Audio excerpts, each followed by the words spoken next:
नमस्कार दोस्तों, all exam guide गुरु के यूट्यूब चैनल पर मैं सुजीत पांडे आप सभी का स्वागत करता हूं। दोस्तों, कैसे आप सभी लोग? उम्मीद करता हूं बहुत ही अच्छे होंगे। आपके लिए लेकर आ गए हैं सुपर फास्ट 50 क्वेश्चन।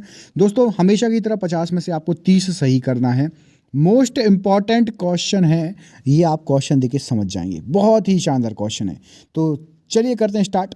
पहला क्वेश्चन है, जैन तत्व ज्ञान सिखाने के लिए संपूर्ण दक्षिण एशिया की यात्रा किसने की थी? संपूर्ण दक्षिण एशिया की जो यात्रा की थी वो किसने की थी? यहाँ पर ऑप्शन नंबर आपका सही हो जाएगा, option number B, Mahavir ji ने की थी संपूर्ण दक्षिण एशिया की यात्रा।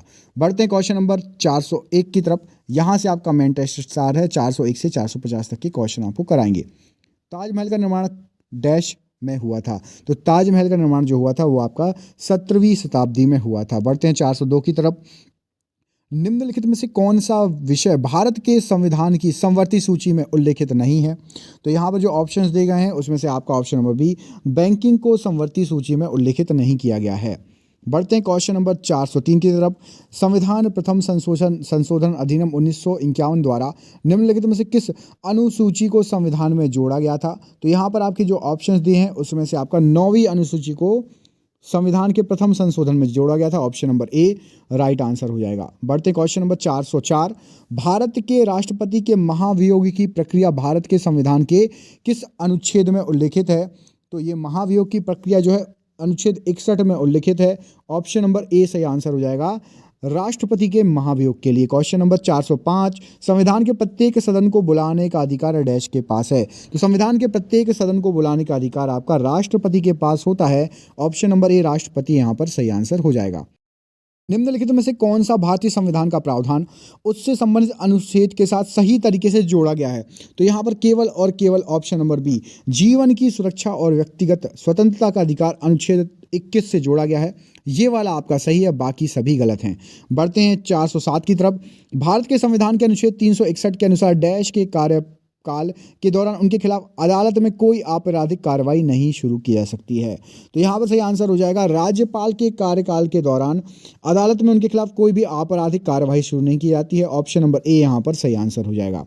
बढ़ते हैं 408 की तरफ। इसमें पूछा गया है आपसे, भारतीय संघ के प्रधानमंत्री और अन्य मंत्रियों को भारत के संविधान के डैश के तहत राष्ट्रपति द्वारा नियुक्त किया जाता है? तो प्रधानमंत्री को और अन्य मंत्री जो सभी नियुक्त होते हैं आपके पीएम मोदी साहब और उनका पूरा मंत्रिमंडल, वो होता है ऑप्शन नंबर डी, अनुच्छेद 75 के अंतर्गत जो है नियुक्त किया जाता है। ऑप्शन नंबर डी सही आंसर हो जाएगा। बढ़ते हैं क्वेश्चन नंबर 409। इसमें पूछा गया है आपको 409 में कि कौन सा अनुच्छेद अल्पसंख्यकों को शैक्षणिक संस्थाओं की स्थापना और प्रबंधन करने का अधिकार देता है? तो अल्पसंख्यकों के लिए शैक्षणिक संस्थान और प्रबंधन ये दिया गया है आपका अनुच्छेद नंबर 30 में। ऑप्शन नंबर ए अनुच्छेद नंबर 30 राइट आंसर है। बढ़ते हैं अगले क्वेश्चन की तरफ। इसमें पूछा गया है, भारत के संविधान के किस अनुच्छेद के प्रावधानों के अंतर्गत भारत रत्न पुरस्कार का प्रयोग प्राप्तकर्ता के नाम के साथ उपसर्ग या प्रत्यय के रूप में नहीं किया जा सकता? तो यदि किसी को भारत रत्न प्राप्त हो तो आप जो है अपने नाम के आगे या पीछे नहीं लगा सकते कि Bharat Ratna dash dash dash, ऐसा नहीं लगा सकते। बाकी पद्मश्री और जो है पद्म विभूषण, पद्मश्री इन सब में लगा लेते हैं, पद्म भूषण वाले भी लगा लेते हैं, पद्मश्री डैश डैश डैश, लेकिन भारत रत्न आगे नहीं लगा सकते आप। अनुच्छेद 18(1) में दिया गया है। Option number A right answer है। बढ़ते हैं 411 की तरफ। इसमें आपसे पूछा गया है, भारतीय संविधान का निम्नलिखित में से कौन सा अनुच्छेद भारत के लेखा नियंत्रक और महालेखा परीक्षक कैग के लिए एक स्वतंत्र पद प्रदान करता है? तो कैग के लिए स्वतंत्र पद प्रदान करना जो है आपका अनुच्छेद 148 में दिया गया है। ऑप्शन नंबर ए अनुच्छेद 148 राइट आंसर हो जाएगा। क्वेश्चन नंबर 412 में पूछा गया है, निम्नलिखित में से कौन सा विकल्प गलत है? तो यहाँ पर जो विकल्प दिए गए हैं उसमें से आपका ऑप्शन नंबर ए गलत है। 30 वर्ष की आयु का व्यक्ति राज्यपाल बन सकता है, ये गलत है। अब आप कमेंट करके बताएंगे मुझे कि राज्यपाल बनने के लिए न्यूनतम आयु कितनी होनी चाहिए? जब 30 वर्ष नहीं है तो कितने वर्ष का व्यक्ति राज्यपाल बन सकता है? कमेंट बॉक्स में कमेंट करके बताइए। भारत के संविधान का निम्नलिखित में से कौन सा अनुच्छेद राष्ट्रपति के चुनाव की प्रणाली से संबंधित नहीं है? तो यहाँ पर जो ऑप्शन दिए गए हैं उसमें से आपका सही आंसर हो जाएगा क्वेश्चन नंबर 413। सही आंसर क्या हो जाएगा इस प्रश्न के लिए? इस प्रश्न के लिए सही आंसर है आपका ऑप्शन नंबर ए, अनुच्छेद number 55। Option number A right answer है। बढ़ते हैं 414 की तरफ। इसमें पूछा गया, भारत के संविधान के अनुच्छेद 24 के अंतर्गत कितने वर्ष से कम आयु के बच्चों को किसी भी कारखाने में कार्य करने का जो है नियोजित नहीं किया जा सकता है? तो सही आंसर हो जाएगा 14 वर्ष से कम बच्चों को आप किसी भी कारखाने में काम नहीं करा सकते, नहीं तो आपको ये एक दंडनीय अपराध है, आपको दंड मिलेगा। निम्नलिखित में से कौन सा युग्म सही सुमेलित है? तो यहाँ पर केवल और केवल एक युग्म सही सुमेलित है, ऑप्शन नंबर बी वाला। अनुच्छेद 19A में बोलने और अभिव्यक्ति की स्वतंत्रता दी गई है, ऑप्शन नंबर बी अनुच्छेद 19A सही आंसर हो जाएगा, बोलने और अभिव्यक्ति की स्वतंत्रता। क्वेश्चन नंबर देखिए 416, निम्नलिखित में से कौन प्रथम लोकसभा के उपाध्यक्ष थे? तो यहाँ पर जो ऑप्शंस दिए गए हैं उसके अनुसार आपके एम अनंत शय्यम अयंगर जी, ये जो हैं ये प्रथम लोकसभा के उपाध्यक्ष थे।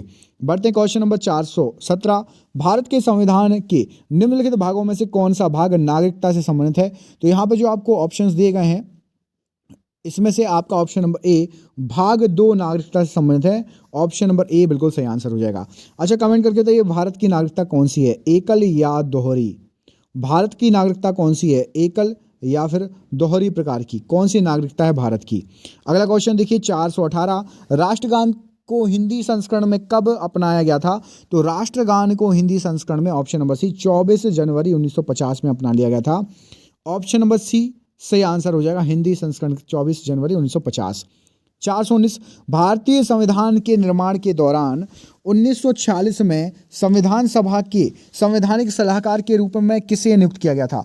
तो संविधान सभा के संवैधानिक सलाहकार के रूप में option number D BN Rao ji को नियुक्त किया गया था, ऑप्शन नंबर डी सही आंसर। क्वेश्चन नंबर 420 देखिए, भारतीय संविधान के किस अनुच्छेद में मौलिक कर्तव्यों के बारे में उल्लेख है? तो भारतीय संविधान के 51A में मौलिक कर्तव्यों के बारे में उल्लेख है, ऑप्शन नंबर ए यहाँ पर सही आंसर है। बढ़ते हैं 421, निम्नलिखित में से कौन सा एक संवैधानिक निकाय नहीं है? तो जो ऑप्शंस में दिए गए हैं उसमें से आपका नीति आयोग एक संवैधानिक निकाय नहीं है, option number A right answer हो जाएगा। बढ़ते हैं 422 की तरफ, निम्नलिखित में से किस देश ने सबसे पहले महिलाओं को मतदान का अधिकार दिया था? तो यहाँ पर जो ऑप्शंस में दिए गए हैं उसमें से आपका सबसे पहले ऑप्शंस के अनुसार ये ऑप्शन दिए हैं, इसमें से आपका ऑस्ट्रेलिया सही आंसर हो जाएगा, ऑप्शन नंबर सी। ऑप्शन के अनुसार जो भी आपको ऑप्शन आता है उसके अनुसार ही आंसर देना है, तो ऑस्ट्रेलिया राइट आंसर हो जाएगा। भारतीय संविधान की किस सूची के अंतर्गत खेल का विषय आता है? तो भारतीय सूची की आपकी राज्य सूची के अंतर्गत खेल का विषय आता है, ऑप्शन नंबर ए राज्य सूची राइट आंसर है। 424, केरल और लक्षद्वीप का उच्चतम न्यायालय कहाँ पर है? तो केरल और लक्षद्वीप का उच्चतम न्यायालय आपका एर्नाकुलम में है, option number A Ernakulam right answer हो जाएगा। 425 देखिए, राष्ट्रीय जनसंख्या नियंत्रण आयोग का अध्यक्ष कौन होता है? तो राष्ट्रीय जनसंख्या नियंत्रण आयोग का अध्यक्ष प्रधानमंत्री होते हैं, option number C right answer हो जाएगा। क्वेश्चन नंबर 426, अंडमान और निकोबार क्षेत्राधिकार किस उच्च न्यायालय के अंतर्गत आता है? तो अंडमान और निकोबार क्षेत्राधिकार कलकत्ता के अंतर्गत आता है, अंडमान निकोबार का क्षेत्राधिकार कलकत्ता है, option number C right answer है। बढ़ते हैं क्वेश्चन नंबर 427 की तरफ, संयुक्त राष्ट्र सुरक्षा परिषद के कितने अस्थायी सदस्य हैं? तो संयुक्त राष्ट्र सुरक्षा परिषद के अस्थायी सदस्यों की संख्या 10 है, ऑप्शन नंबर ए 10 अस्थायी सदस्य। क्वेश्चन नंबर देखिए 428, निम्नलिखित में से कौन सा विश्लेषण संविधान की प्रस्तावना का अंग नहीं है? तो यहाँ पर जो ऑप्शंस दिए गए हैं उसमें से आपका सहिष्णु ये संविधान की प्रस्तावना का अंगक नहीं है, धर्मनिरपेक्ष स्वतंत्रता और संप्रभुता है, सहिष्णु ये वर्ड नहीं दिया गया है। अगला क्वेश्चन देखिए 429, GST परिषद की अध्यक्षता कौन करता है? तो GST परिषद की अध्यक्षता केंद्रीय वित्त मंत्री द्वारा की जाती है, option number C right answer है। बढ़ते हैं क्वेश्चन नंबर 430 की तरफ, फ्रांसीसी शासन के 280 वर्षों के बाद 1954 निम्नलिखित में से कौन सा क्षेत्र भारत का केंद्र शासित प्रदेश बन गया था? तो यहाँ पर सही आंसर हो जाएगा आपका पुडुचेरी या पौंडीचेरी, पुडुचेरी ये भारत का केंद्र शासित प्रदेश बन गया था 1954। फ्रांसीसी लोगों ने 280 वर्षों तक इस पर राज किया था। भारतीय मुद्रा नोट के भाषा पैनल में कितनी भाषा हैं? तो भारतीय मुद्रा जो है नोट पे आपको लिखी रहती है भाषा, यहाँ पर सही आंसर हो जाएगा, टोटल 15 भाषाएं लिखी रहती हैं, ऑप्शन नंबर बी 15 भाषाएं राइट आंसर है। बढ़ते हैं अगले क्वेश्चन की तरफ, संविधान के अनुच्छेद 274 के अनुसार कराधान को प्रभावित करने वाले विधेयकों के लिए किसकी पूर्व अनुमति की आवश्यकता होती है? तो कराधान के विधेयकों के लिए पूर्व अनुमति चाहिए आपकी किसको? राष्ट्रपति की पूर्व अनुमति चाहिए। क्वेश्चन नंबर देखिए 433, भारतीय संविधान की कौन सी अनुसूची में पंचायती राज संस्थाओं के बारे में प्रावधान है?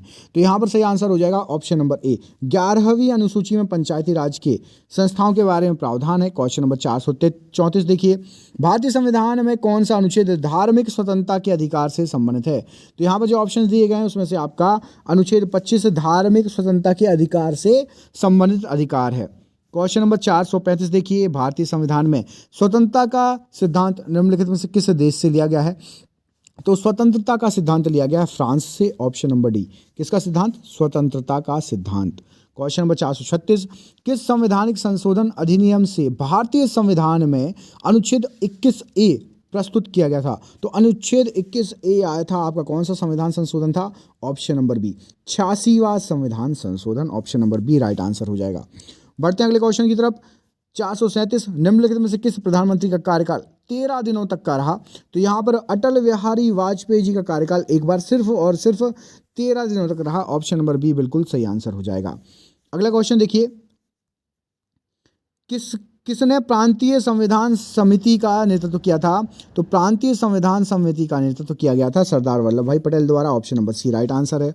बढ़ते क्वेश्चन नंबर 439 की तरफ। इसमें आपसे पूछा गया है कि स्वतंत्र भारत के पहले मुख्य न्यायमूर्ति कौन थे? तो स्वतंत्र भारत के सबसे पहले मुख्य न्यायमूर्ति, यहाँ पर सही आंसर हो जाएगा option number D, Harilal J Kania ji, H.J. Kania ji, option number D right answer है।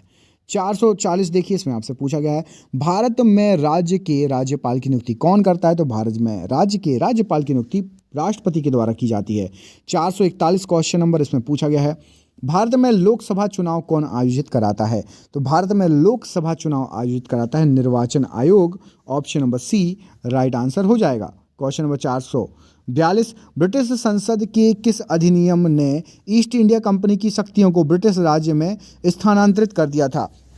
तो 442 के लिए सही आंसर क्या हो जाएगा? राइट आंसर है आपका ऑप्शन नंबर डी, भारत सरकार अधिनियम 1858 जो था उसने कर दिया था, ऑप्शन नंबर डी यहाँ पर सही आंसर हो जाएगा।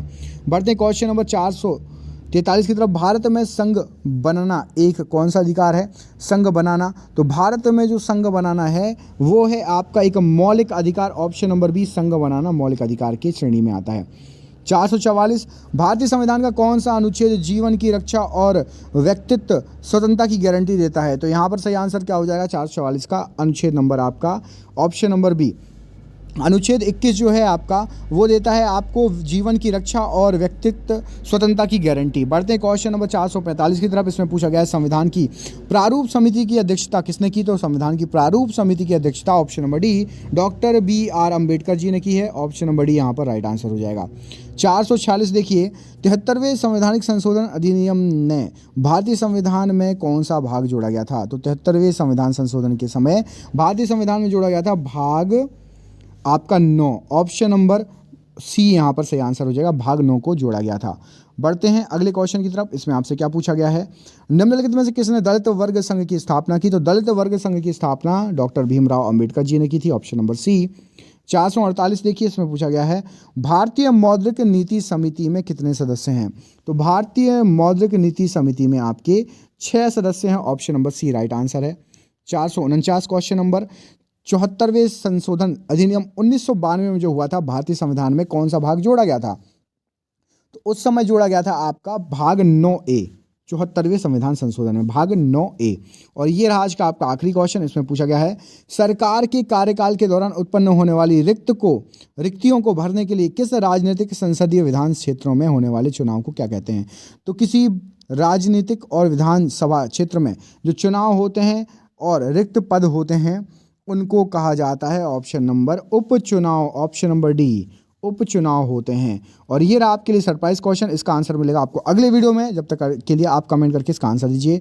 मृत्यु, त्यागपत्र, महाभियोग द्वारा हटाए जाने या अन्य कारणों से रिक्ति होने पर राष्ट्रपति का पद कौन संभालेगा? इस प्रश्न का आंसर आप कमेंट बॉक्स में कमेंट करके हमें दीजिए। देखते हैं आप लोगों में से कितने लोग इस प्रश्न का आंसर दे पाते हैं। थोड़ा टफ क्वेश्चन है लेकिन एग्जाम में आया हुआ क्वेश्चन है। मिलते हैं आपसे अगली वीडियो में, तब तक के लिए आप अपना ख्याल रखिए। आप सभी का बहुत बहुत धन्यवाद दोस्तों, आपका दिन शुभ हो। बहुत बहुत धन्यवाद।